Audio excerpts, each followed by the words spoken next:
The Bellawood. Last time I left off, I got the basic hull painted, and that was using Tamiya Haze Gray, which I think is a perfect blue color, or blue-gray color for World War II ships. And after I got that painted and dried, I went in with Tamiya tape and masked it off at the waterline, and just took another different size of Tamiya tape and for the overspray, and I sprayed on whole red. And my favorite whole red, and I'll explain this. If you can see right there, I don't care for the bright red. I think it looks toy-like, almost like a replica. However, model more realism, I use Tamiya whole red, which I think is makes it a little darker. Also, Belleau has a whole red, which is a little darker than the Tamiya. I think these two are excellent for ship kits. For the whole red, I just think it gives it an extra added deal of realism to it.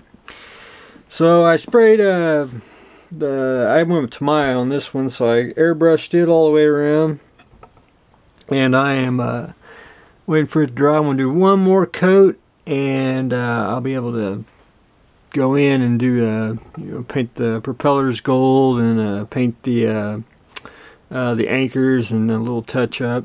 One thing I cannot do, I cannot weather it, but it's going to have just a little bit of weathering on the deck because he wants to keep it clean. And I'm just going to weather it just a little bit, just so that the planes look like it's been operational, and that my style of painting shows through. Which, if you line up a bunch of boats, you know that I did this one. I started painting the planes, which is I think they're Hellcats and Avengers, which I didn't get my magnifying glass on, so went with the dark navy blue color like you see in the pictures, and I went with Tamiya sea blue. So I'm going to get them painted. I didn't mask off any of the windows. I'm just going to go in with a little bit of white paint and dry brush the canopy, and paint the propeller black, and add the decal on the wing, and that's it. That's all I got left to do. I'm going to wait a day, get that let that dry, cure, make sure I don't got any bleed through the tape, and then I'm going to go in with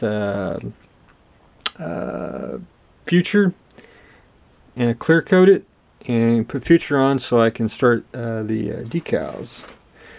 And decals are pretty self-explanatory, and so we're getting closer and closer to the Bellawood being done. Videos may be a little short for because I try to stop when I finish a segment, so I can keep everyone up to date, and they ain't just jumping around like, hey, look what I did. So that's what I did on the Bellawood today, so stay tuned for the next one.